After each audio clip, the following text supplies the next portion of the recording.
apakah berarti Al-Quran itu sebagai pedoman gitu untuk orang Arab berbicara pada sehari-hari gitu, atau memang mereka sehari-hari juga sudah menggunakan kata-kata yang seperti itu gitu.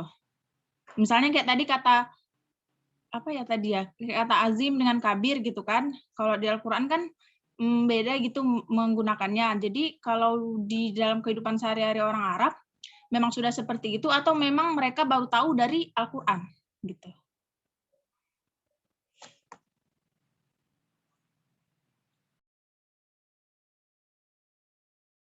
Iya, baik Kak Uti. Maaf Kak Uti, mohon diulangi sekali lagi yang pertanyaan yang pertama, Kak. Tadi apa ya? Oh ya, apakah bahasa Arab dalam Al-Quran itu semua bahasa Arab seluruh daerah Arab ada atau hanya bangsa Quraisy aja gitu? Kan kalau nggak salah bahasa Arab itu turun dengan bahasa Quraisy ya. Jadi apakah semua daerah Arab yang lain itu juga ada bahasanya dalam Al-Quran atau enggak gitu, Kak?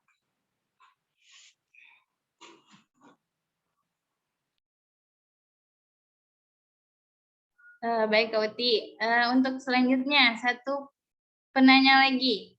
Mangga, siapa yang ingin bertanya, Kak?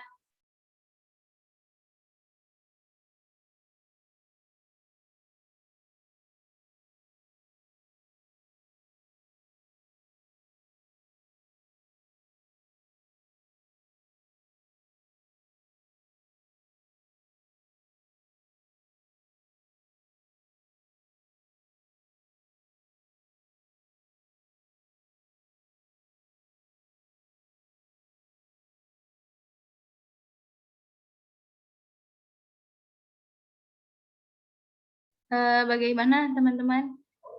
Jika tidak ada yang ingin bertanya, kita cukupkan dulu ya untuk termin pertama. Untuk para pemakalah, silahkan yang ingin menjawab pertanyaan dari Kak Uti dan Kak Winda. Sebelumnya saya ulangin lagi, pertanyaan yang pertama dari Kak Winda, apa sih itu? Apakah asror takbir itu dan apa hal-hal yang mencakupnya? Apakah yang seperti yang dibicarakan pada siang hari ini? Terus yang kedua itu masih dari Kak Winda, apakah sama cakupan materi yang siang ini dengan materi asrar at-takbir al-Qur'ani khosois at-takbir wa ta'lif al-jumal? Kalau sama itu seperti apa? Kalau beda itu seperti apa? Ya, kalau beda itu di sisi mana perbedaannya dan cakupannya nanti sama juga atau tidak? Terus pertanyaan dari Kauti. Ya, pertanyaan dari Kauti gitu. Apakah bahasa yang dalam Al-Quran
Bagaimana teman-teman? Kakak pemakalah? Kak Ika, Masya Allah, cantik banget Kak Ika. Kak Yunita, kalau makalah belum siap, Hamida mau coba jawab ya? Oh iya, baik Kak, silahkan. Iya, terkait dengan pertanyaan Kak Wuti, tadi berkenaan dengan bahasa Arab yang dipakai dengan bahasa Al-Quran. Yang pertama dari bahasa Al-Quran dulu ya. Pada pembahasan sebelumnya itu ditegaskan bahwasannya bahasa Al-Quran itu adalah bahasa sastra. yang mana sastranya ini adalah sastra yang sudah kelas tinggi gitu loh. Maka dikatakan para sastrawan aja itu banyak yang kesulitan untuk memahaminya, karena nilai sastranya itu terlalu tinggi, itu yang pertama. Kemudian yang kedua, eee, setelah saya baca dan saya juga pernah berinteraksi ya dengan, beberapa orang-orang yang sekolah di Timur Tengah, bahwasanya masyarakat Arab itu biasanya menggunakan bahasa sehari-harinya itu bahasa amiyah, atau kita mungkin, pahamnya itu bahasa pasar lah gitu, bahasa kayak biasa kita ngomong gitu, bahasa yang non formal. Sedangkan ada lagi satu bahasa yang namanya bahasa fusha atau bahasa formalnya, itu bahasa bakunya. Tapi kalau bahasa kesehariannya, itu setahu saya itu bahasa amiyah yang biasa digunakan. Mungkin kalau misalkan untuk apa sih yang berangkat dari masyarakat Arab, itu mungkin dari, segi lahjah ya, dari segi bagaimana cara membaca Al-Quran dan lain sebagainya gitu. Eee, itu mungkin disesuaikan dengan bagaimana, masyarakat tersebut. Tetapi kalau untuk, kata-kata yang di dalam Al-Quran sendiri, itu tadi, dimensinya itu dimensi sastra. Sastranya juga sastra yang tinggi, sehingga nggak bisa kita samakan antara bahasa yang digunakan oleh masyarakat Arab pada umumnya. Sehingga coba kalau misalkan kita tanya orang Arab, bisa nggak baca Al-Quran gitu? Atau paham nggak Al-Quran ini bagaimana teksnya sehingga diartikan ke dalam kontekstualnya seperti apa, itu belum tentu bisa, gitu. Mungkin itu aja, Kakak ada.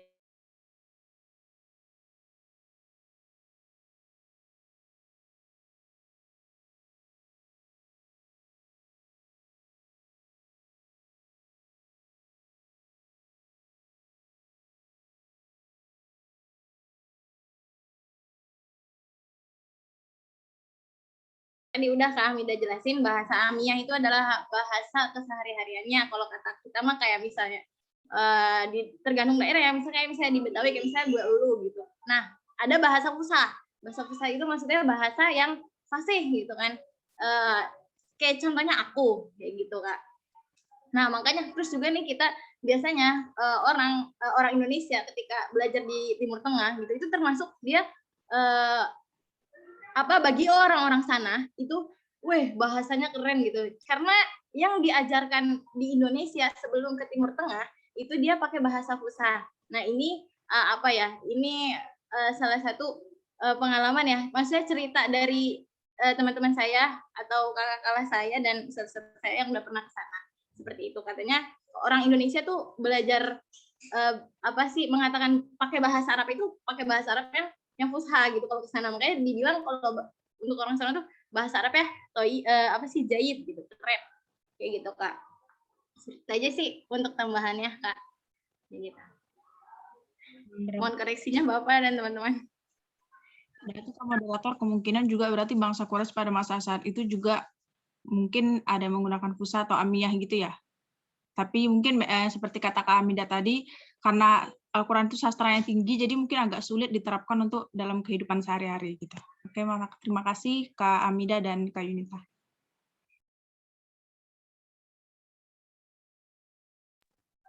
Iya, saya ulangin lagi ya pertanyaan yang belum terjawab. Yaitu ada pertanyaan dari Kak Winda. Asror takbir Al-Quran itu apa? Dan hal-hal yang itu apakah yang dijelaskan pada siang hari ini? Dan kalau misalnya emang iya, itu hal-hal apa yang mencakup? Terus yang kedua, itu apakah sama cakupan materi kakak yang kita pada siang hari ini dengan materi Asror At-Takbir Al-Qur'ani Khosois Al-Takbir wa Ta'lif Al-Jumal. Kalau sama kenapa? Kalau beda dari sisi mana perbedaannya dan cakupannya, nanti sama juga atau tidak? Gitu. Untuk para pemakalah atau teman-teman yang ingin menjawab, dipersilahkan.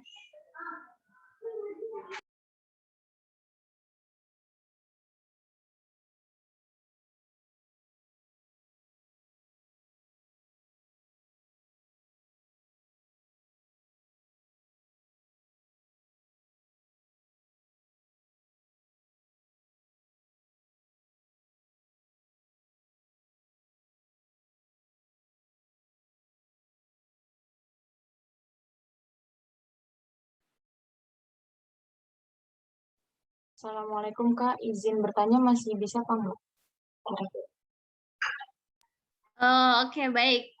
Untuk menunggu jawaban dari yang lainnya, untuk pertanyaan yang tadi, ya kami buka dulu.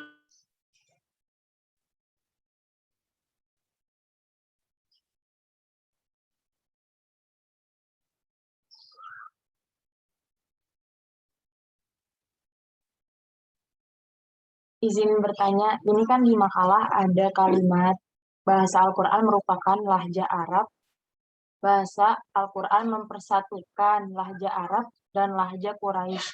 Itu maksudnya apa ya Kak? Maksudnya kalau misalkan ada kejadian tuh sebelumnya tuh seperti apa gitu? Bahasa Gimana Al-Quran, Kak Cindy? Gimana? bahasa Al-Quran mempersatukan lahja Arab dalam lahja Quraisy gitu.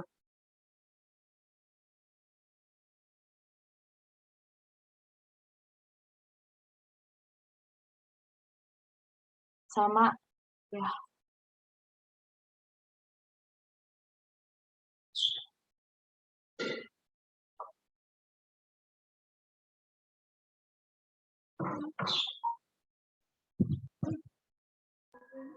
Ya, saya ulangi lagi bahasa yang di ini ya dari tulisan makalah, bahasa Al-Quran mempersatukan lahjah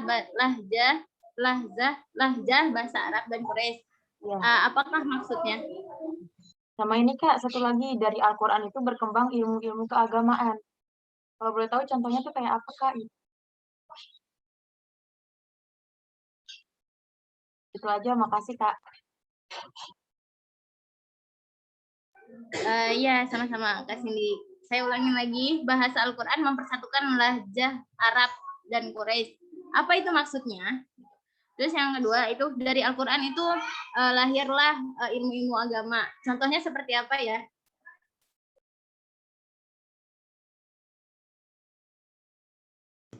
Ada lagi yang ingin bertanya teman-teman?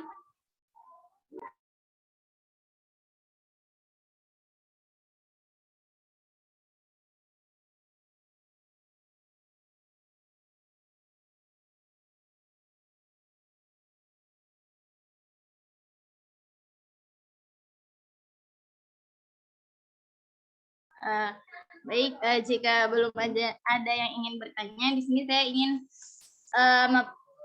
menjawab jawaban dari Kak Winda yang pertama, yaitu apa sih yang dimaksud asror at-ta'bir Al-Qur'ani mufrodah Al-Qur'annya itu apa sih Kak? Nah itu cuma nama lain dari pembahasan yang kita bahas hari ini Kak, itu bahasa Arabnya maksudnya gitu.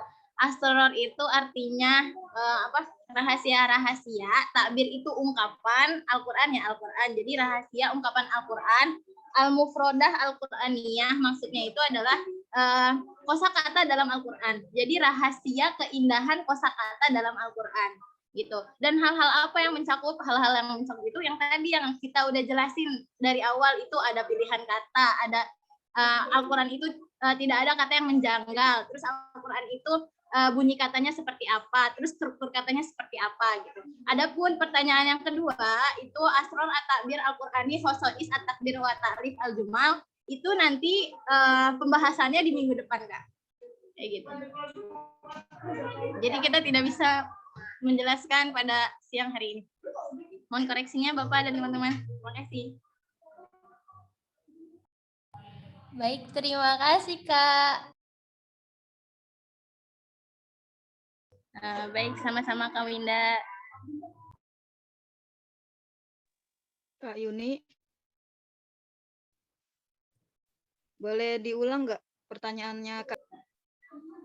Ya Kak Mutmainah, kenapa ya? Suaranya kecil di aku. Boleh diulang nggak pertanyaannya Kak Cindy? Oh iya, baik. Saya akan ulangi pertanyaan dari Kak Cindy. Pertanyaan dari Kak Cindy adalah, apa yang dimaksud dengan bahasa Al-Quran mempersatukan lahjah Arab dan Quraisy? Yang kedua, apa yang dimaksud dengan Al-Quran itu melahirkan ajaran agama ya? Ajaran agama, ilmu agama ya? Kayak gitu Kak. Maksudnya itu seperti apa gitu, dan contohnya seperti apa yang kedua gitu Kak. Udah jelas Kak Mutmainah? Halo Kak. Oh iya Kak, makasih. Iya Kak, makasih Kak. Ah, ya.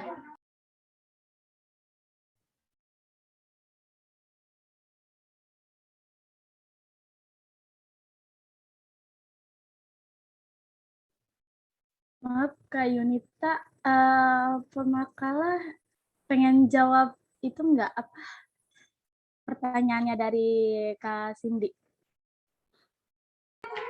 Iya duluan Kak, nggak Jika apa-apa. Kak Wilda mengetahui jawabannya, silahkan Kak Wilda agar pengetahuan kita semua juga luas. Yang pertanyaan kedua dulu ya, tentang apakah yang dimaksud dengan Al-Quran menghasilkan ilmu-ilmu agama gitu, ilmu-ilmu keislaman. Ya, tentu dari Al-Quran banyak sekali menurunkan, bukan keilmuan ya. Jadi keilmuan Islam itu terbagi ada menjadi 3 gitu. Ada ilmu masodir, ada ilmu alat, ada ilmu wasit. Jadi ini sebelumnya sebenarnya udah pernah dikatakan ya sama Bapak tentang ilmu-ilmu keislaman. Nah, ilmu masodir itu apa aja sih gitu. Nah, dari ilmu masodir lahirlah cabang-cabang ilmu seperti ilmu tajwid, ilmu qiraat, tuh kan, nagom, ulumul Quran gitu, ulumul hadis dan lain sebagainya. Nah, itu contoh-contoh dari ilmu masodir. Nah, jika ilmu alat ya pasti Kakak juga tahu ilmu alat tuh kayak ilmu-ilmu nahwu, sorof, bahasa Arab, balagoh gitu. Pokoknya ilmu-ilmu alat itu ilmu yang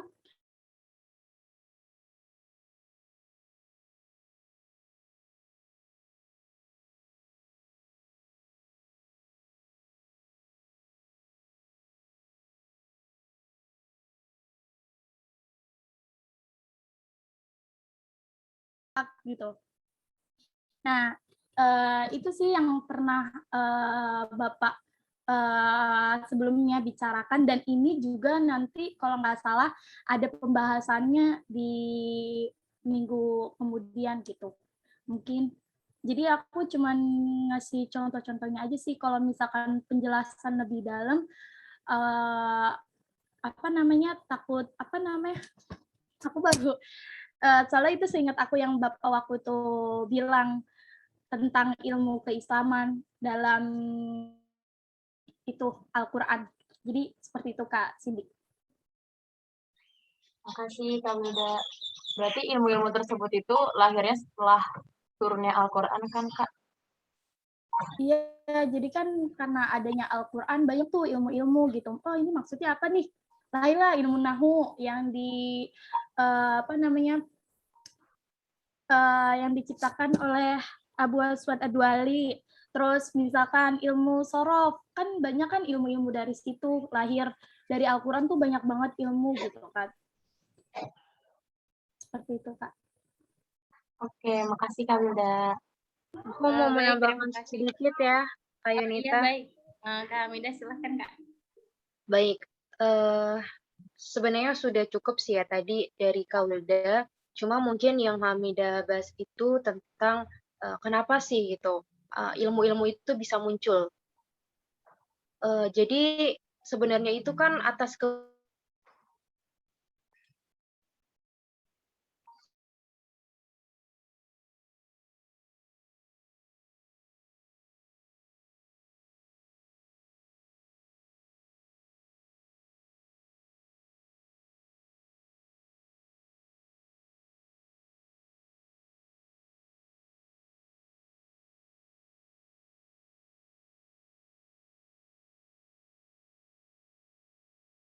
keusufan dari beberapa ilmu.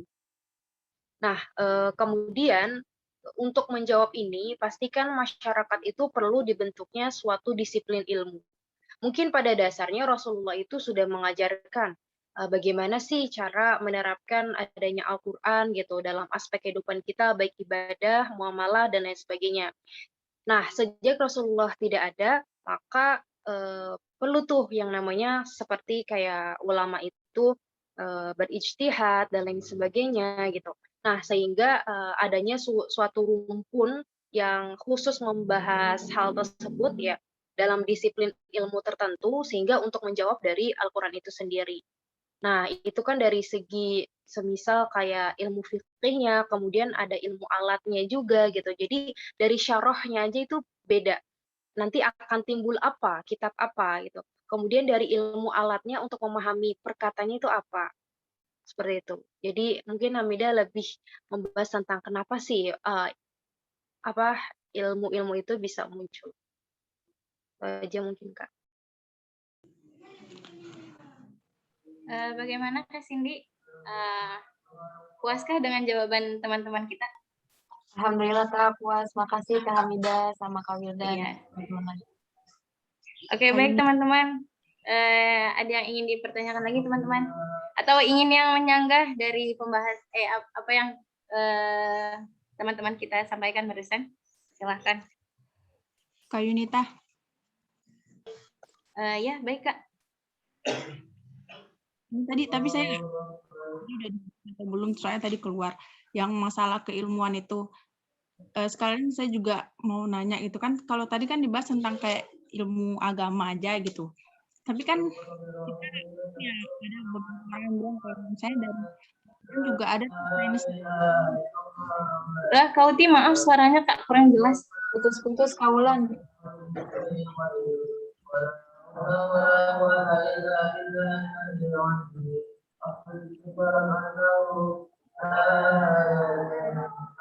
Halo, Kak Ulan. Mungkin keluar ya, Kak? Enggak. Oh, enggak. Alhamdulillah. Halo, Kak. Kak Wulan nggak ada suaranya ya?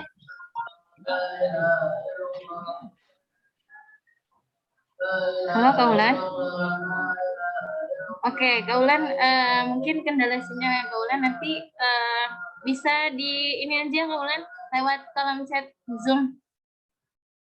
Oke, selain Kak Ulan, baik siapa yang ingin menyanggah atau bertanya dipersilahkan Kak.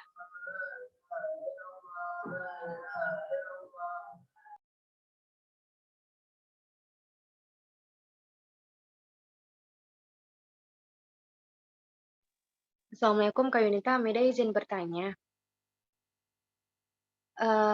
Ini kan kita lagi membahas tentang bagaimana keunikan Al-Quran ya. Nah, keunikan Al-Quran ini kan menjadi mukjizat sendiri bagi Al-Quran. Nah, yang ingin saya pertanyakan adalah, ada nggak sih suatu hal kecenderungan yang apa ya, yang meranah kepada salah satu kekurangan gitu dari Al-Quran itu sendiri atau apa ya, dari bagaimana kita memahami Al-Qur'annya nih gitu. Misal ya, seperti salah satu kekurangannya adalah karena begitu sulit memahami Al-Qur'an, maka akan ada kecenderungan multitafsir, sehingga adalah oknum-oknum yang salah menafsirkan Al-Qur'an dan lain sebagainya gitu. Jadi kalau kita kan lagi membahas keunikannya nih gitu kan, kelebihannya lah anggapnya. Terus kemudian kalau dari sisi kirinya, sisi negatifnya ada nggak, Kak?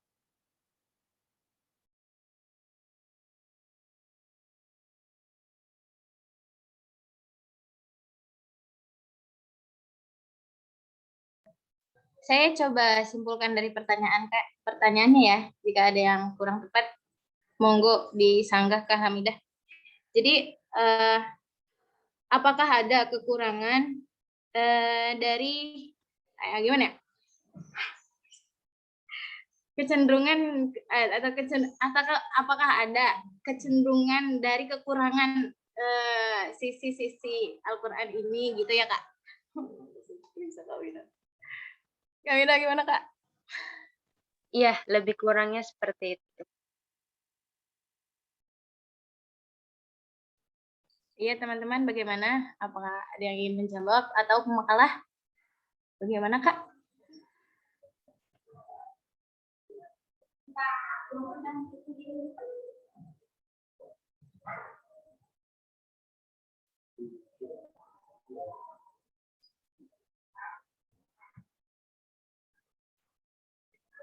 Halo. Bagaimana, Kakak Pemakalah? Atau teman-teman yang lainnya?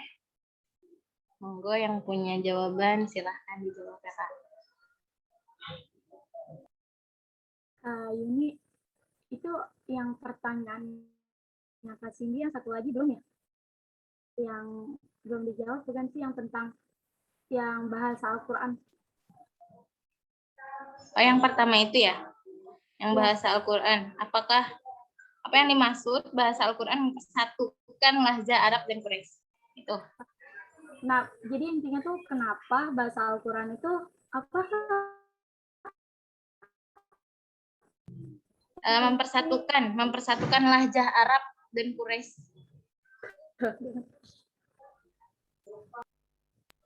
Mempersatukan lahjah Arab dan Quraisy itu ada di makalah ya. Oh ya, di sini ini pengalaman aku ya, dari ini juga terkait dengan Kak Yunita, aku izin boleh kan? Aduh, lupa lagi. Kenapa kan? Aku izin menjawab nggak Iya, apa-apa? oh iya silakan, mangga dipersilakan Kak. Jadi apa namanya, terkait yang nyataan yang telah dikatakan oleh Kak Cindy ya, itu apa sih yang dimaksud dengan mempersatukan lahjah gitu kan dalam Al-Quran. Jadi kan Al-Quran itu diturunkan dengan sebuah tugas untuk membuat aturan-aturan kemanusiaan ya. Dibutuhkan bahasa yang benar-benar semua makhluk hidup di muka bumi ini tuh paham. Jadi nggak cuma orang Arab aja gitu maksudnya. Kayak bahasanya tuh. Apalagi kan dulu kan, dan kenapa alasannya terpilih bahasa Arab? Karena bahasa Arab memiliki banyak kosakata gitu ya. Terus memiliki banyak keistimewaan tersendiri dalam bahasa itu. Nah, sehingga dipilihlah Arab untuk menjadi bahasa dalam Al-Quran. Nah, dari situ kan banyak tuh laja-laja kan dipersatukan ya, tujuannya buat itu. Dan Al-Quran itu memakai bahasa Fusha yang bahasanya itu dari kaum Quraisy. Nah, kenapa diturunkan di kaum Quraisy? Karena di daerah kota Mekah itu kota perdagangan yang dimana banyak seluruh kan di mana perdagangan internasional yang mana aja datang gitu. Jadinya bahasa Quraisy itu banyak bahasa yang dikenal gitu oleh para manusia pada zaman saat itu gitu. Sehingga dipilihlah bahasa Arab yang dari lahjanya Quraisy. Tapi dan kan ada tuh yang dimaksud dengan bahasa azam, tapi dalam Al-Quran itu nggak ada bahasa azam, bahasa yang bahasa asing tapi telah dibahasain bahasa Arabin gitu. Jadi sehingga itu tuh di apa namanya, tujuannya emang biar semua manusia tuh tahu gitu, karena emang apa namanya, Al-Quran itu buat aturan kemanusiaan gitu. Jadi itu sepemahaman aku yang dari teks pemakalah, dan itu terkait sama yang pembahasan yang kemarin-kemarin juga gitu. Jadi alasannya kenapa itu bisa dicampur berbagai lahja, bahkan setiap lahja tuh maksudnya walaupun bahasa si orang Arab sendiri nih dia nggak terlalu paham misalkan dalam segi penafsirannya, tapi tuh dia tahu pada intinya gitu, walaupun dia nggak tahu detail-detail. Karena kan kalau yang kita harus menafsirkan Al-Quran kan harus butuh ilmu ya, yang tadi telah disebutkan gitu, khususnya ilmu alat kan gitu, sebagai macamnya. Jadi seperti itu kasih. Mungkin dari Bapak atau teman-teman ingin menambahkan atau menyanggah pernyataan yang telah Wilda nyatakan. Terima kasih semuanya. Assalamualaikum. Oke, Kak Wilda, terima kasih atas pendapatnya. Bagaimana Kak Cindy dan jawabannya Kak Wilda? Apakah memuaskan, Kak? Menambahkan boleh nggak? Oke, baik Kak Winda, silahkan Kak.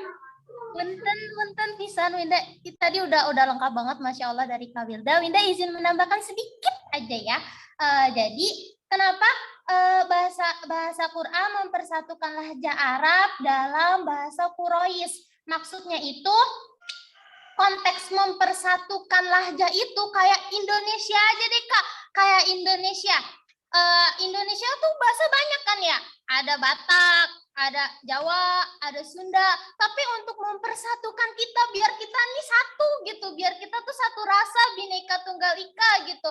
Itu kita disatuin dengan bahasa yang dipilih sama orang-orang terdahulu, sama pahlawan terdahulu. Bahasa yang kira-kira dominasi itu apa ya? Bahasa yang kira-kira mendominasi di politik, di perdagangan, di ekonomi itu apa ya? Oh, ternyata bahasa Indonesia, ternyata bahasa Indonesia, bahasa Melayu gitu. Makanya yang dipakai bahasa Melayu. Nah, begitu juga sama Al-Qur'an.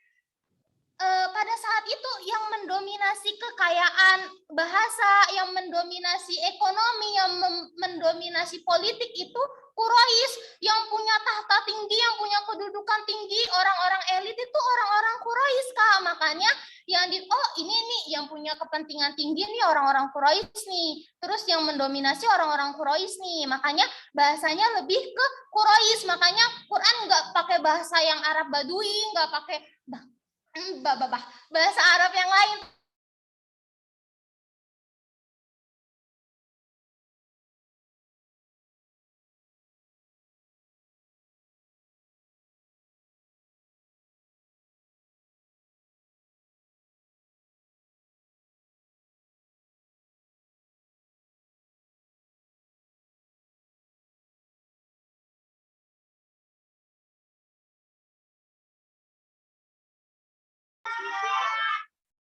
Halo, suaraku jelas gak ya? Halo, suaraku jelas gak ya? Jelas, Kak. Jelas, Kak. Tadi Kak Cindy apa sinyalnya? Tadi aku keluar Gitu. Ya, baik. Oke, siap. Oke, bagaimana Kak Uti? Apakah ada yang ingin disampaikan, Kak Uti? Bukan ini jawaban dari yang kita tanya sekaligus menjawab pertanyaan saya gitu ya Kak. Yang kan tadi pertanyaan saya ada apakah dalam Al-Qur'an itu semua kata-katanya adalah dari bahasa Arab lain? Semua kata-kata dalam Al-Qur'an itu berasal dari bahasa Quraisy. Kak Ulan, maaf suaranya putus-putus ya. Suaranya kurang jelas, Kak.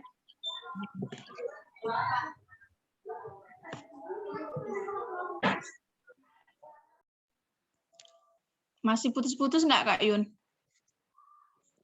Enggak, udah jelas, Kak. Ya, kan tadi pertanyaan aku kan ada dua sebenarnya. Yang pertanyaan yang pertama itu kan apakah seluruh kata dalam Al-Qur'an itu bahasa Quraisy aja atau bahasa Arab daerah lain? Berarti dari jawaban Kak Wilda dan Kak Winda tadi terjawab ya Kak. Berarti jawabannya semua kata dalam Al-Qur'an itu menggunakan bahasa Quraisy. Iya nggak Kak Yun? Bagaimana Kak Wilda dan Kak Winda? Iya, baik Kak Winda, silakan. Kak Winda nggak kedengeran. Masih di-unmute, Kak? Iya, enggak Kak, enggak cuma mendominasi doang kok Quraisy. Enggak seutuhnya enggak blok Quraisy semua gitu, enggak mendominasi aja. Ya, jadi itu cuman agar mempermudah karena kondisi Quraisy itu suatu tempat yang dimana itu kan tempat perdagangan, otomatis ibarat kata mah udah internasional lah gitu, semua orang datang ke situ gitu. Tapi nggak semuanya memakai bahasa Quraisy gitu. Makanya kan waktu beberapa minggu yang lalu ada pembahasan bahasa azam ya. Maksudnya di situ tuh bahasa azam bukan berarti bahasa yang apa namanya yang apa jadi itu bahasa asing yang tapi sudah dibahasa Arabkan gitu. Otomatis kan nggak semuanya maksudnya dari Quraisy gitu. Ada beberapa memakai bahasa yang di luar tapi dibahasa Arabkan gitu. Seperti itu Kak Kauti.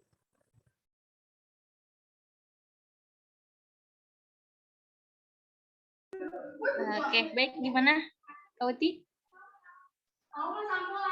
Halo Kak Uti. Bentar, teman yang lain.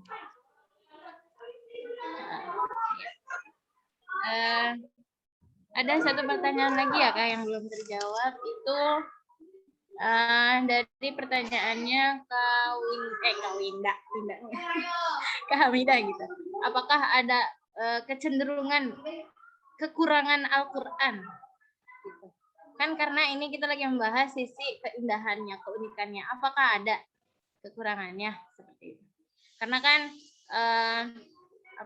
salah satu yang tadi Kak Hamidah bilang itu kekurangannya ada bahasa-bahasa yang sulit gitu kan kita tafsirkan. Gimana teman-teman, ada yang ingin menjawab? Tahu pemakalah? Kak, sebelumnya aku garis bawahi sedikit ya.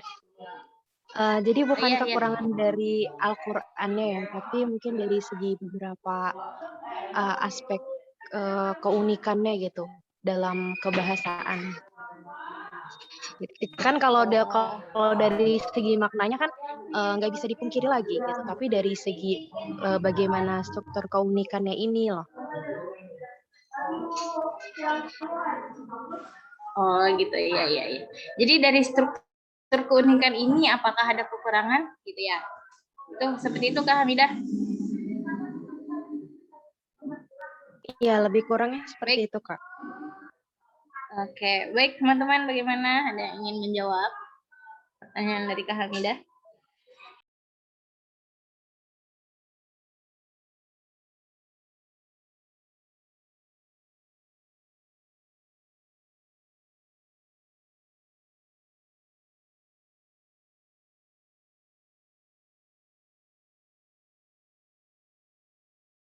Oke, jika belum ada yang menjawab, saya ingin mencoba menjawab ya dari pertanyaan Kak Hamidah ini. Gitu. Apakah struktur bahasa Al-Quran itu ada yang ini ya?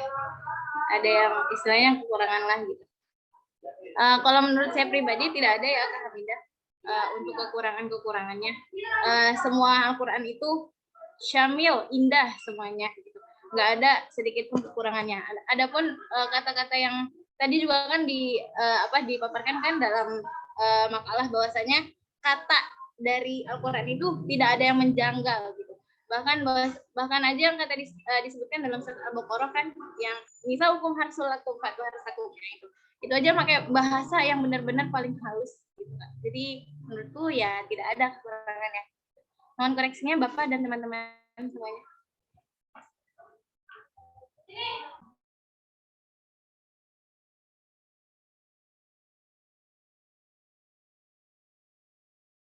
Kak Winda izin menambahkan ya Kak.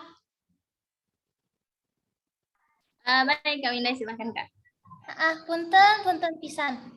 Jadi sebenarnya pertanyaan ini udah pernah Winda tanyain ke Pak Sofian, dosen Ulumul Quran, dan beliau jawabnya tuh ya karena itu ijaz Quran.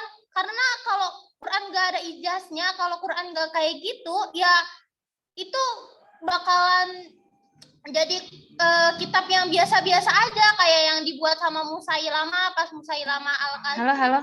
Halo di sini suara aku jelas gak? Atau Jelas? Kak Winda yang putus-putus ya? Jelas, Kak. Kak Winda juga jelas. Boleh dilanjut lagi, Kak Winda. Iya, kayak yang Musailama al-Kadzdzab, kita ngerti itu bahasa yang dia iniin, tapi karena bahasanya itu kita gampang banget ngerti, jadi ya biasa aja, bahasa manusia biasa aja. Tapi kalau Al-Quran karena bersastra makanya berijaz, makanya ya itu beda, itu mukjizatnya gitu. Nah terus berarti gimana dong, itu kayak seperti pisau bermata dua nggak sih kayak gitu, niatnya mau buat ijaz, mau buat mukjizat, tapi nanti bakalan justru ngecelakain dia sendiri, justru bakal apa ya pokoknya gitu. Nah jadi intinya tuh bukan Qurannya yang ganjel, tapi bisa jadi kitanya yang ilmunya belum nyampe gitu. Allah maksudnya gini, tapi kita belum nyampe ke ilmu yang Allah maksud gitu. Jadi kita ngiranya kok gini sih, kok ganjel sih, kok kayak gini sih. Ya karena kita belum nyampe ke taraf sana, jadi kita nganggapnya kayak gitu, begitu Kak. Mohon koreksinya Bapak dan Kakak, terima kasih. Ya, terima kasih juga Kak Winda. Bagaimana Kak Winda benar ya yang dikatakan Kak Winda, maksudnya itu bukan kekurangan, jadi itu sebagai mukjizat gitu. Mukjizat. Adapun kita kok agak gimana gitu menurut kita, karena ilmu kita yang belum sampai kepada ranah memahami tersebut, kata tersebut gitu Kak. Oke, bagaimana Kak Hamidah atas jawaban aku dan Kak Winda? Baik, sudah cukup Kak. Terima kasih. Iya banyak. Iya Kak Hamidah, sama-sama. Teman-teman, ini waktu kita menunjukkan 12.31. Bagaimana? Apakah ada yang ingin ditanyakan lagi teman-teman? Atau ada yang ingin menyanggah lagi teman-teman?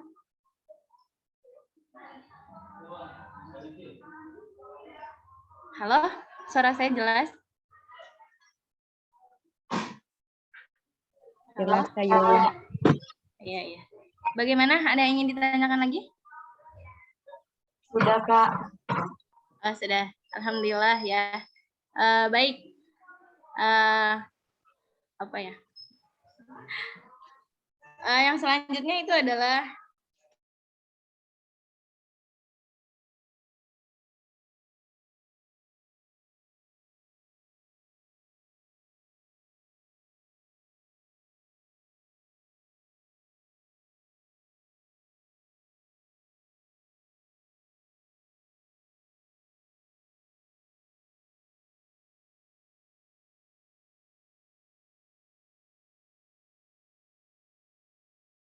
sudah merangkum dari beberapa hal yang saya berikan referensinya begitu dari kitab Lughatul Quran, Lughatul Mukhtarah, sama yang dirasah taufiqiyah faniyah, itu sudah mencakup di sana. Jadi kita ini kan berbicara tentang yang pertama asrarul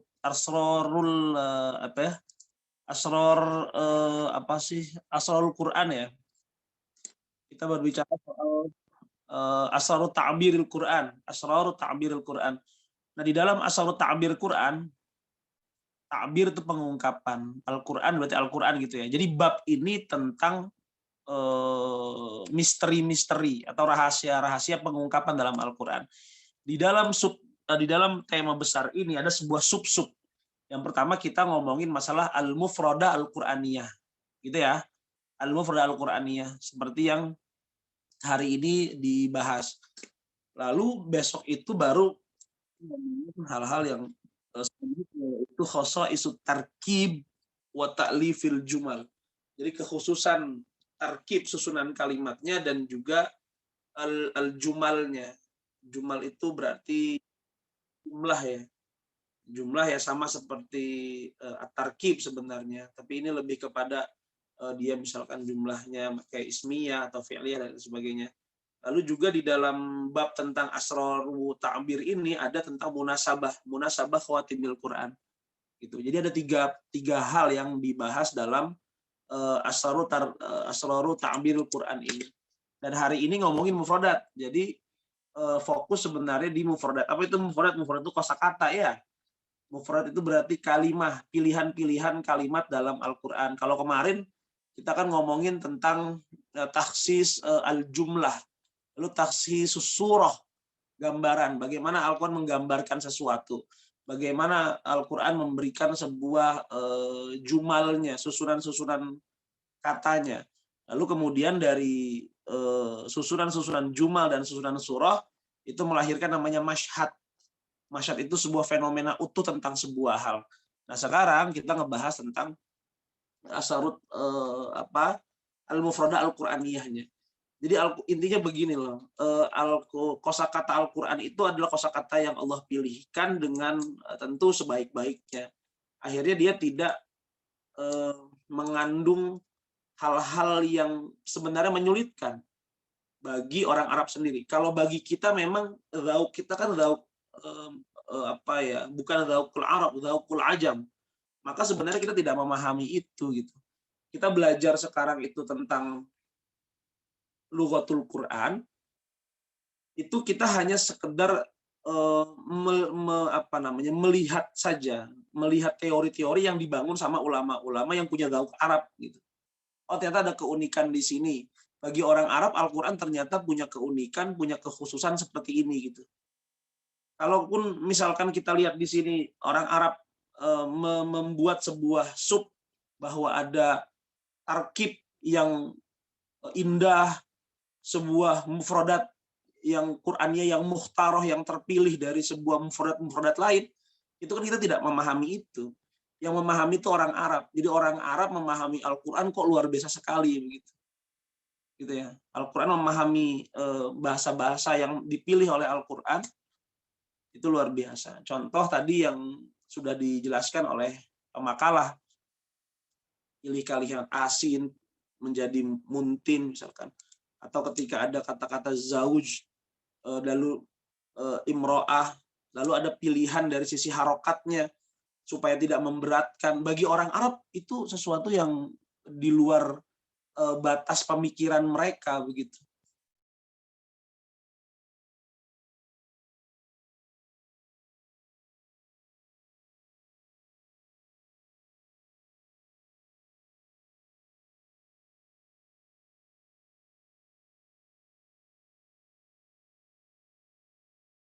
Atau 4 makna tadi yang saya baca terkait dengan makna wali. Nah, terus karena waktunya terbatas ya, saya ingin menjawab saja deh beberapa hal yang tadi kalian muskilkan lah. Hal yang pertama yang saya ingin katakan adalah bahwa kita harus mendudukan Al-Quran. Al-Quran itu sebagai kalam nafsi atau sebagai kalam lafzi begitu. Kalau dia kalam lafzi, dia hadis. Itu sesuatu yang baru. Apalagi kemudian ketika dia sudah menjadi sebuah yang bisa dikatakan mushaf ya. Al-Quran yang kalian pegang itu kan namanya mushaf. Kalau misalnya kita katakan ya, itu bukan Al-Quran tapi itu mushaf. Al-Quran itu lebih jauh dari itu gitu. Al-Quran itu kalamullah. Kalamullah berarti kalamun nafis. Adapun yang kalian pegang itu kan sebenarnya mushaf. Maka mushaf itu, ya mohon maaf ketika misalnya saya katakan mushaf itu ada produk dari budaya. Budaya jangan kemudian dikira akhirnya Al-Quran itu jadi produk budaya, tidak. Al-Quran sebagai mushaf, gitu ya maksud saya, itu produk budaya jelas. Penafsiran-penafsiran yang ada dan lain sebagainya itu produk budaya. Maka tentu kalian bisa membedakan antara syariah dan fikih ya. Gitu. Perbedaan antara syariah dan fikih itu juga sama antara Al-Quran dengan kemudian ilmu-ilmu yang lahir dari Al-Quran itu sendiri. Itu berbeda. Syariah itu adalah sebuah hukum wahyu firman Allah Subhanahu wa taala. Itu syariah namanya. Ada yang qat'iyud dilalah misalkan Al-Quran, atau yang zanniyud dilalah adalah hadis. Itu syariah. Tapi kalau sudah masuk fikih itu ijtihadi namanya. Nah, ilmu-ilmu seperti ulumul Quran atau ilmu lughatul Quran itu semua ijtihadi. Semua ijtihadi. Jadi tidak ada yang pasti begitu. Nah, itu kita dudukan dulu Al-Quran seperti itu. Yang mutlak adalah Al-Quran sebagai kalamullah. Itu yang mutlak. Adapun kalian ketika berbicara tentang lahjah Quran, lughatul Quran, apakah ada ajaminya atau kemudian ada dia mu'arrabnya atau kemudian dia itu lahjahnya lahjah yang mana, itu semua ijtihadi. Karena pada zaman Rasulullah SAW tidak memiliki sebuah kajian khusus terkait itu gitu. Justru kajian-kajian seperti itu baru dimulai pasca di abad ke-4, abad ke-5 gitu, saat keilmuan Islam sudah mapan secara metodologi, akhirnya kemudian dihimpunlah sebuah ilmu-ilmu yang untuk mendukung itu semua. Ya, kalau tadi kita menyinggung juga masalah ilmu-ilmu yang lahir dalam Islam, ya tentu kita tahu bahwa Al-Quran menjadi sumber rujukan dari ilmu-ilmu keislaman gitu. Tapi tentu ilmu-ilmu keislaman itu lahir bukan hanya murni dari Al-Quran saja, enggak. Al-Quran mempunyai semangat dan spirit itu. Tapi ilmu-ilmu dalam Islam itu juga terpengaruh dengan klasifikasi ilmu yang dimainkan oleh peradaban manusia pra-Islam atau bahkan setelah Islam hadir gitu. Itu harus dipahami seperti itu gitu. Oke, ketika kita membaca Al-Quran ini memiliki lafaz-lafaz yang seperti ini gitu. Ternyata ada ilmu-ilmu lain di sana untuk mengklasifikasi ilmu. Yang pertama misalkan lahir sebuah ilmu filsafat sebagai ummul ulum, ibunya pengetahuan misalkan. Tapi dari filsafat itu lahir sebuah nilai-nilai teologi, sebuah nilai-nilai akhlak dan lain sebagainya. Pun Islam datang hadir dengan semangat, hadir dengan semua perangkat-perangkat peradaban yang seperti itu gitu. Nah kemudian Al-Quran datang membawa sebuah semangat dari ilmu-ilmu tersebut. Akhirnya muncullah ilmu-ilmu yang kita kenal. Jadi pendudukannya begitu. Terus akhirnya yang tadi ditanyakan sama Nur Hamidah, apakah kemudian ada sisi negatif dari keunikan Al-Quran sendiri? Pertanyaan dasarnya kan sebenarnya begini, sudut pandang mana akhirnya yang belum ada dalam Al-Quran? Itu saja. Coba dicarikan dulu sudut pandang apa yang tidak ada. Sudut pandang sejarah, Al-Quran bermain di sana. Kita tahu namanya sebuah penafsiran metode semantik misalkan. Melihat Al-Quran dalam perspektif sejarah itu. Hermeneutik juga melihat penafsiran dari sisi antropologinya, dari sisi sosiologisnya gitu. Dan seperti itu kan. Maka pertanyaan pertama adalah ada tidakkah sebuah metode dalam melihat sebuah teks yang belum kemudian ditemukan oleh manusia. Gitu. Kalau kemudian ada sebuah hal itu, maka nanti kita coba ujikan itu dengan Al-Quran. Gitu. Karena ilmu-ilmu yang sekarang ada kan, itu sebenarnya ilmu-ilmu yang ada, lalu kemudian Al-Quran diuji dengan ilmu tersebut. Ilmu kefasihan, itu sebelum ada Al-Quran ada ilmu kefasihan, fasih bahasa, kefasihan bahasa. Akhirnya ilmu tentang kefasihan itu diujikan dengan di Al-Quran. Akhirnya Al-Quran tetap memiliki keunikan dan keunggulan, tidak kalah dia kalau dari sisi metodologinya, sudut pandang atau pisau analisa kefasihan. Dari sudut pandang sejarah, apakah Al-Quran kemudian sesuai, ada kekurangan atau tidak? Ternyata pas diteliti, unsur-unsur di dalam Al-Quran memenuhi syarat keunikan sejarah itu. Dan sisi-sisi yang lain. Maka kalau saya katakan, seperti yang tadi disampaikan, apakah Al-Quran memiliki kekurangan dari sisi takbir dan lain sebagainya? Sejauh ini memang belum ada yang menyamai atau mengkritik Al-Quran dari sisi itu. Akhirnya dari kritik itu menjadi kekurangan Al-Quran. Banyak kemudian penelitian-penelitian, bahkan syubhat-syubhat yang dibikin oleh orientalis tentang Al-Quran, mengenai sejarah lah, mengenai kodifikasi lah. Kodifikasi saja dipermasalahkan kan oleh orang orientalis. Di dalam kodifikasi itu katanya ada sebuah ayat-ayat Al-Quran yang dibuang. Jadi ada inhirafat dalam Al-Quran, tapi ternyata tidak. Dalam kajian-kajian keislaman kontemporer sudah sudah dibahas semua, sudah dibantah semuanya. Berarti kan teruji dia dan lain sebagainya. Ada proses dialektika terus di dalam Al-Quran, antara Al-Quran menjadi sebuah tesis, yang mana tesis itu terus dijadikan antitesa, dibantah dengan antitesa, lalu menjadi sintesa baru. Dan proses itu selalu dimenangkan oleh Al-Quran. Dan kedepannya, ya karena ini adalah bagian dari i'jazul Quran, saya yakin nilai-nilai yang dalam Al-Quran juga tidak akan kalah gitu. Baik. Selanjutnya tadi saya mendengar perdebatan antara Quraisy, lahjah Quraisy dan Arab. Ya sebenarnya harus diklasifikasi dulu ya, maka itu pentingnya klasifikasi. Seperti yang saya jelaskan, bahwa bahasa Arab itu kan, atau kaum Arab itu adalah, atau bahasanya itu kan bahasa yang punya rumpun semit gitu ya.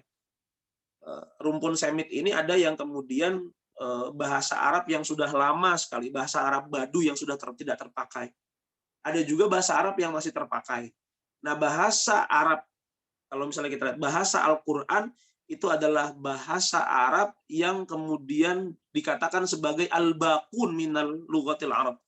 Sisa-sisa dari bahasa Arab yang masih dipakai.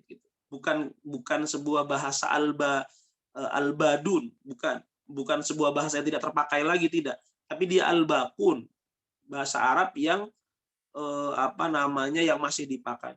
Dan rumpun bahasa Arab Al-Qur'an itu adalah rumpun bahasa Arab yang diwariskan dari generasi Ismail alaihissalam. Kalau boleh dikatakan seperti itu kan, ketika dipersempit ya. Lebih spesifik lagi adalah lughah kaum Adnan, gitu, Adnaniyun. Gitu. Nah, di dalam suku-suku Adnan yang menyebar di Jazirah Arab saat itu ada beberapa memang qabilah-qabilah.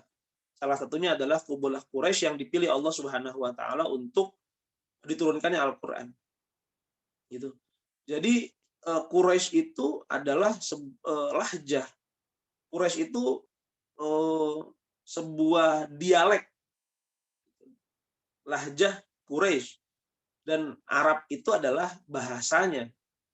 Jadi di dalam bahasa Arab ada beberapa dialek-dialek gitu. Jadi perdebatan pertama, apakah yang kemarin itu, apakah ada bahasa asing di dalam Al-Qur'an? Ada bahasa asing. Tapi ada pendapat ulama yang lain mengatakan tidak ada bahasa asing. Digabungkan pendapat itu. Ada bahasa asing, tapi bukan bahasa asing yang tidak dikenal oleh bangsa Arab. Karena bagaimanapun alasannya harus ada bahasa asing. Kenapa? Karena Al-Quran diturunkan untuk semua umat manusia. Maka tidak mungkin tidak mengakomodir sebuah bahasa di luar bangsa Arab.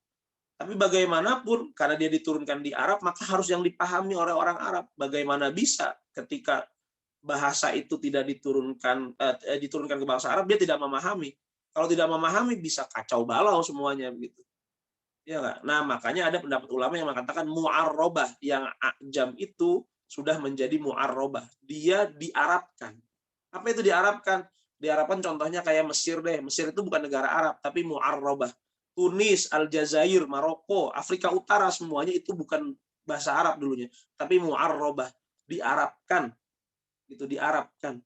Nah, di dalam bahasa Arab tadi itu ada dialeknya Quraisy, dialek Tamim dan lain sebagainya.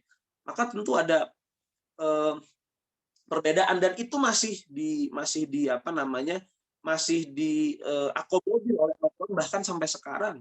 Kalau kemarin kalian belajar tentang qiraah sab'ah, maka dalam qiraah sab'ah itu kan ada perbedaan lahjah yang kemarin kita bahas, bahwa dalam sab'atu ahruf salah satunya adalah perbedaan lahjat. Berarti kan sampai sekarang itu ada sebuah masih mengakomodir lahjah-lahjah yang di luar dari suku Quraisy itu sendiri. Nah, akhirnya kita bisa katakan bahwa Al-Quran itu diturunkan dengan berbagai macam lahjah, walaupun akhirnya yang mendominasi adalah lahjahnya lahjah Quraisy. Lalu ketika dikatakan bahwa Al-Quran mempersatukan semua lahjah, ya tepat juga begitu. Karena akhirnya yang tadi dikatakan sama Ustazah Nur Hamidah, setelah adanya Al-Quran, maka ada sebuah kesatuan bahasa, ittihadu, persatuan apa? Persatuan kosakata bahasa Arab gitu. Jadi semua bahasa fushah di dalam di bangsa Arab itu memang dipahami oleh bangsa Arab. Jadi kalau kita ngomong fushah di Maroko, di Mesir, di Arab Saudi, di Yordan, di Yaman, sama semuanya. Gitu. Nah, itu mengikuti bahasa-bahasa yang menjadi rujukan oleh Al-Quran itu sendiri. Bahasanya Al-Quran itu menjadi KBBI deh. Sebuah kamus besar bahasa Arab gitu. Kamus besar bahasa Arab itu namanya Al-Quran. Sebelum ada kamus besar bahasa Arab, maka istilah-istilah dan lain sebagainya itu masih acak-adut di dalam bangsa Arab, walaupun dipahami. Contoh misalkan ketika ngomongin masalah azim misalkan, menjadi kabir, ya orang Arab sudah memahami itu antara perbedaan azim atau kabir. Akhirnya Al-Quran diturunkan menggunakan misalkan bahasa azim karena untuk menyentuh rasa orang-orang itu kan. Ketika menggunakan kalimat mufradat ini, itu akan zauknya lebih terasa. Dan orang-orang itu akan tergetar hatinya karena mereka orang-orang yang mengerti itu gitu. Jadi sebelum turunnya Al-Quran, bahasa-bahasa itu sudah terpakai, sudah dipakai dan sudah dipahami. Kemudian Al-Quran memilih dari sebuah bahasa yang paling ideal dari pengungkapan bahasa Arab. Kenapa? Karena kemudian Al-Quran diturunkan dengan sebuah misi kemanusiaan, misi peradaban. Akhirnya bahasa yang digunakan harus bahasa yang ijaz, bahasa yang baligh, bahasa yang kemudian memiliki kepadatan makna sampai akhirnya bisa dipahami untuk sholih fi kulli zaman wa makan. Begitu ya. Hal lain lagi, munculnya ilmu dalam Al-Quran, sudah Al-Quran menyatakan bahasa Quraisy atau yang lain. Iya, Al-Quran, Quraisy itu bukan bahasa ya, bahasanya bahasa Arab. Quraisy itu salah satu kabilah, jadi lahjahnya lahjah Quraisy. Contoh misalkan kalimat, ada yang orang-orang Makkah mengatakan, yang kemarin kita bahas, ummahatukum, tapi orang Madinah mengatakan immahatikum, kan begitu. Itu perbedaan lahjah itu. Jadi tetap diturunkan dengan dengan pola seperti itu. Ada nggak kecenderungan kekurangan Al-Quran? Tadi sudah dibahas ya, kecenderungan kekurangan Al-Quran itu tergantung pisau analisanya gitu. Sampai sekarang semua pisau analisa modern ketika mencoba untuk membedah Al-Quran, semuanya setidaknya sampai sekarang itu berkesimpulan bahwa belum ada yang mampu menandingi nilai-nilai universalitas di dalam Al-Quran itu sendiri. Ya bahasanya kalau dia menjadi sebuah teori, maka teori ini belum terbantahkan lah. Ketika dia menjadi sebuah tesis, maka tesis ini belum terbantahkan lah. Kita kan tradisi di akademik itu ada S3 misalkan. S3 itu kan menciptakan sebuah teori. Gitu. Nah, teori ini belum terbantahkan sama sekali sampai sekarang. Gitu. Teori tentang kemukjizatan Al-Quran dari sisi asarut ta'bir, dari sisi mufradatnya, dan lain sebagainya, kandungannya, balaghahnya, sampai sekarang belum tertandingi. Ya kita lihat nanti ke depan. Gitu. Mungkin yang menjadi sorotan paling utama, Ustazah Hamidah, kalau boleh saya berkesimpulan gitu. Sepertinya dari sisi dari sisi waqi' al-ulum, kesesuaiannya dengan ilmu pengetahuan. Gitu. Karena ada sebagian orang yang sekarang yang mengklaim bahwa Al-Qur'an itu sebagai kitab pengetahuan. Jadi seakan-akan ilmu pengetahuan itu sejalan dengan Al-Qur'an. Tapi kita nggak tahu juga karena pengetahuan itu kan berkembang ya. Pengetahuan itu berkembang. Kalau sekarang orang menafsirkan misalkan dzurrah dengan kata-kata atom misalkan. Mungkin depannya partikel terkecil bukan seperti itu gitu. Atau teori Big Bang misalkan. Sejauh ini teori Big Bang teori yang seakan-akan bukan seakan-akan ya, Al-Qur'an dikatakan sesuai dengan teori Big Bang gitu. Tapi kalau ke depan ilmu pengetahuan semakin canggih lalu tiba-tiba teori Big Bang salah, kalau apakah kemudian Al-Qur'an yang salah? Nah, itu tantangan ke depan gitu. Jadi bagaimana Al-Qur'an itu menjawab waqi', tantangan tahaddiyatul waqi'.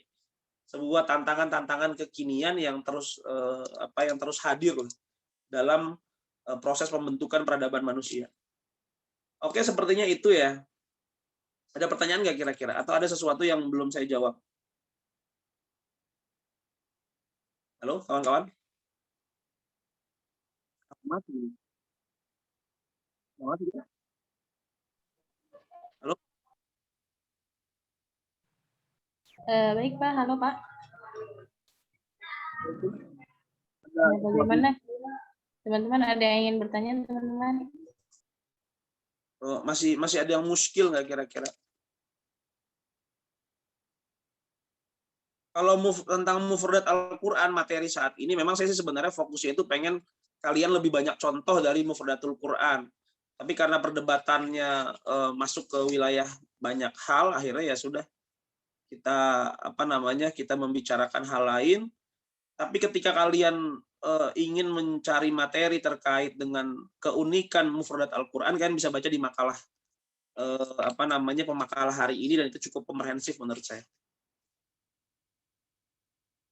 Ada pertanyaan lain nggak? Kira-kira. Bapak, maaf Pak, saya izin bertanya Pak. Saya dari awal masih belum paham itu yang ini Pak, yang apa sih, bahwasanya Al-Quran itu kan Bapak bilang bukan bukan menjadi sumber ilmu pengetahuan. Itu tuh saya masih belum paham itu Pak dari awal gitu. Al-Quran tidak sumber pengetahuan. Saya katakan bahwa Al-Quran itu bukan kitab ilmu pengetahuan. Jadi pahami ya? Tahu nggak perbedaannya? Iya. Misalnya Iya, Al-Quran Pak. sumber pengetahuan, ya jelas di banyak semua kitab bahkan dikatakan sebagai sumber pengetahuan, karena pengetahuan itu kan punya dialektikanya ya. Keilmuan ini tentang sebuah hal itu pasti akan memiliki ikatan dengan ilmu-ilmu yang terdahulu sampai akhirnya memiliki kesimpulan sebuah ilmu yang baru ini gitu. Nah, Al-Qur'an menurut saya bukan sebuah kitab ilmu pengetahuan, bukan. Karena kalau dia kitab ilmu pengetahuan, maka nanti akan ada klaim bahwa Al-Qur'an apa yang kemudian pengetahuan Al-Qur'an itu sejalan semua dengan bukan sejalan. Pengetahuan yang ada itu diklaim bahwa itu semuanya sumbernya dari Al-Qur'an, karena Al-Qur'an adalah sumber pengetahuan. Padahal khawatirnya adalah ketika kemudian ilmu pengetahuan yang tidak dikuasai oleh orang muslim ini kemudian menemukan sebuah progresivitas baru dari ilmu, dan ternyata itu keliru, dan ternyata itu berbeda dengan hal-hal yang diklaim oleh sebagian orang bahwa ini sumbernya Al-Quran, berarti kan yang salah siapa? Yang salah Al-Quran? Tidak, Al-Quran tidak salah. Yang salah itu orang-orang yang mengklaim bahwa Al-Quran sebagai kitab ilmu pengetahuan. Gitu. Jadi, tapi kita harus punya statement bahwa keilmuan, pengetahuan di dalam peradaban manusia itu pasti sejalan dengan semangat Al-Quran. Pasti sejalan. Itu tentu bisa dibedakan ya. Harus bisa dibedakan kalian.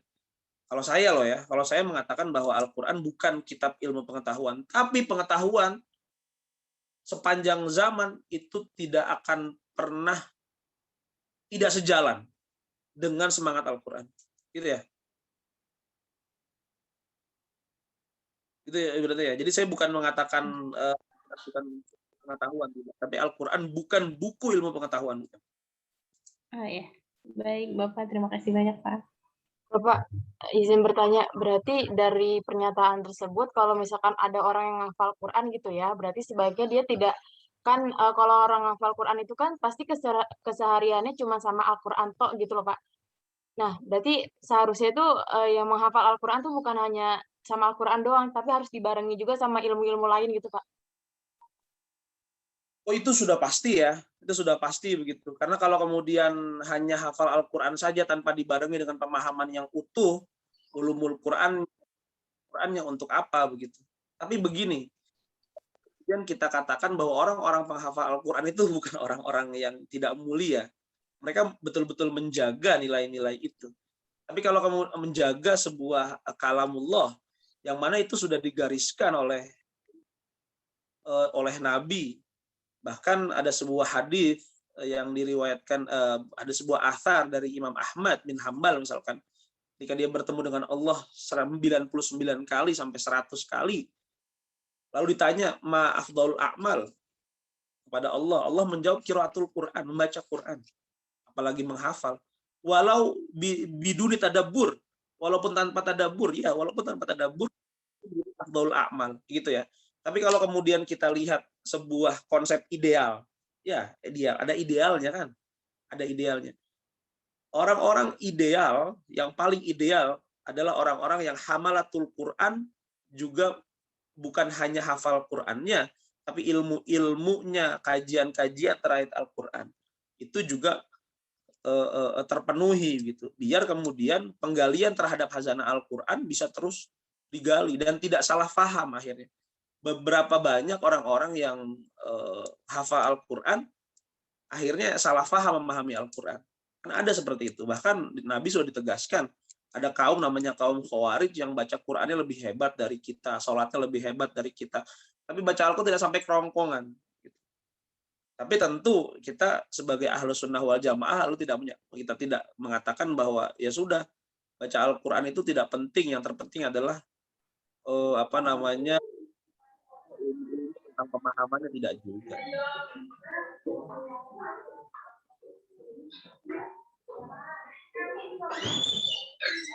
Maaf Pak, nggak ada suaranya Pak.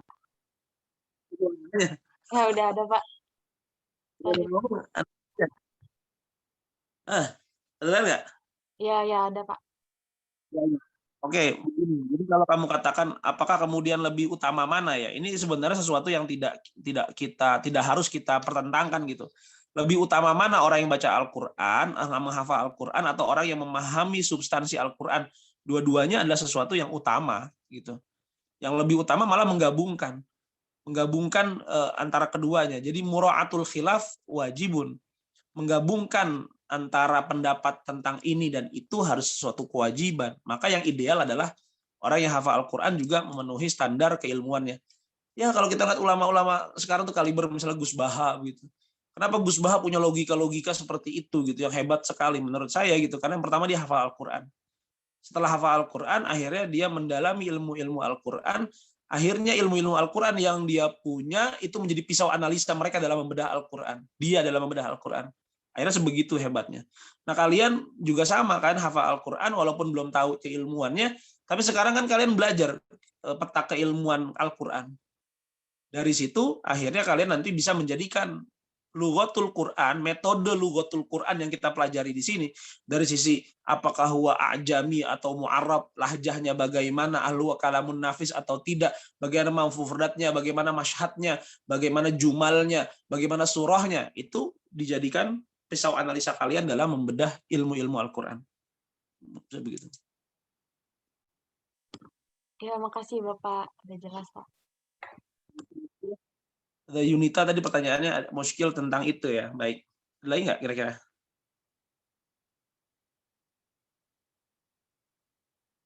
Sudah solekah Batman kita? Apakah ada pertanyaan? Tidak, Pak. Ada Batman di sini luar biasa. Saudara Wufi Wulandari, apakah ada pertanyaan? Saudara Nur Hamidah, saudara Winda ada pertanyaan? Saudara Winda nggak ada pertanyaan? Sudah cukup, Bapak. Sudah, Pak. Siapa lagi? Nggak ada pertanyaan ya? Karena sudah jam 1 ya. Baik kalau begitu. Oke, kawan-kawan sekalian, intinya begini, apa yang kita pelajari sekali lagi saya katakan itu sangat terikat satu sama lain, memiliki ta'aluk satu sama lain dari kitab pelajaran pertama sampai hari ini gitu. Akhirnya lagi-lagi saya ingin katakan lughatul Quran itu materi lughatul Quran harus menjadi pisau analisa kalian dalam nanti membedah Al-Quran. Kalian harus memahami ada ada lafaz-lafaz dalam Al-Quran yang merupakan lahjah orang Quraisy. Itu walaupun sekarang hanya contoh-contoh kecil kan bisa merujuk itu ke kitab-kitab para ulama. Oh iya, ternyata ini dikatakan sebagai lahjah, bukan lahjah Quraisy. Bahasanya ini mu'arrab, yang karena sesungguhnya ada sebuah bahasa lain yang terserap dari Al-Quran. Lalu misalkan ketika kita ngomongin mufradat, oh iya, ada sebuah diksi yang cakupannya luas gitu. Maknanya bukan hanya satu makna, tapi akhirnya begitu luas maknanya. Akhirnya dari situ bisa menghasilkan sebuah penafsiran baru yang kontekstual gitu. Karena kan Al-Qur'an itu bisu ya. Al-Qur'an itu bisu. Mushaf yang kalian pegang itu bisu. Bagaimana kemudian dia berkata-kata bisa menghasilkan sebuah hukum, itu kan di tangan para mufassir.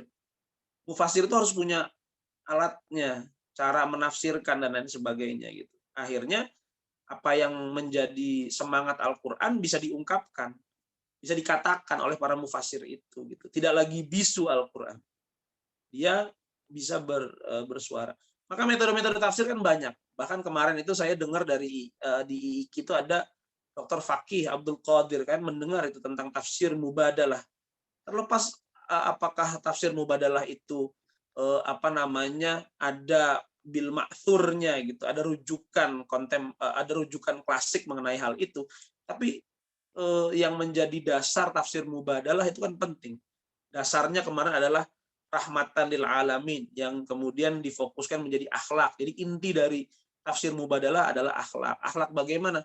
Akhlak antar laki-laki dan perempuan. Maka penafsirannya harus juga mubadalah, saling ya ganti-gantian lah gitu. Bukan hanya karena dia domirnya menjadi domir laki-laki atau domir perempuan saja, laki-laki tidak masuk. Nah, itu kan tafsir-tafsir metode-metode yang digunakan dalam upaya menjadikan Al-Qur'an itu bukan sebuah benda mati, tapi benda hidup yang bisa berbicara. Wasilahnya oleh para mufassir yang memiliki metode-metode itu. Terlepas dari apakah metode itu mu'tabar atau tidak, itu urusan lain. Tapi dalam dunia kampus saya kira penting untuk mendialektikakan semuanya. Gitu, itu pentingnya. Baik, itu saja. Terima kasih banyak. Semoga manfaat.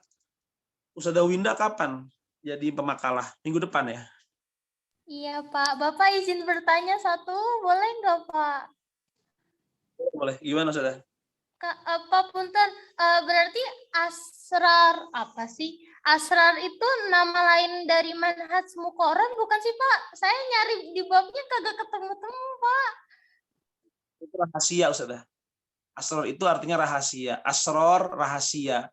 Khosois deh kalau boleh dikatakan seperti itu. Khosois takbir Quran, kekhususan, keunikan, rahasia-rahasia yang terpendam, misteri-misteri takbir dalam Al-Quran. Takbir itu pengungkapan yang dihadirkan Al-Quran kepada kita semua.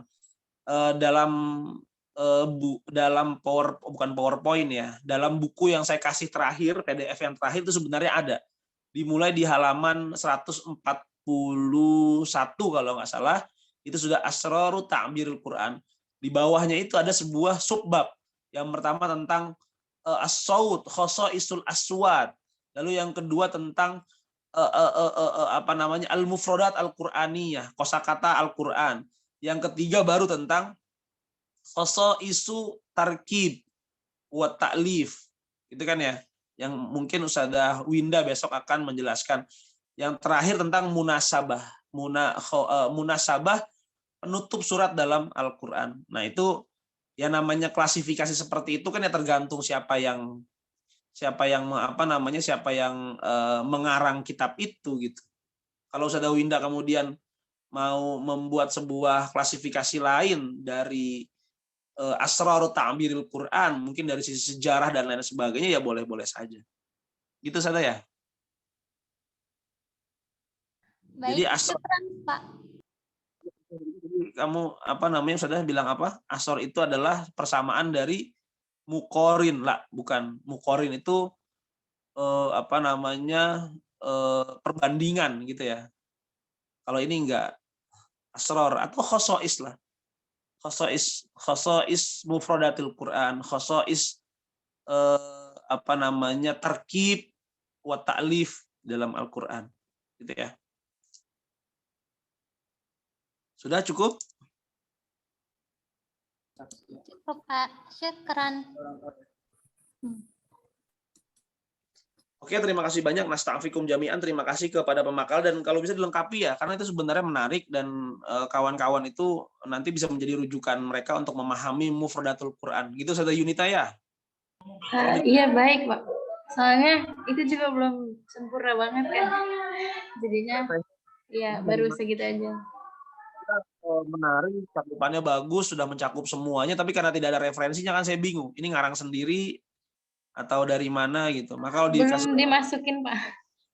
Oke, siap gitu ya. Terima kasih banyak. Nasta'fikum wallahul muwaffiq ila aqwamit thoriq. Wassalamualaikum warahmatullahi wabarakatuh. Waalaikumsalam warahmatullahi wabarakatuh.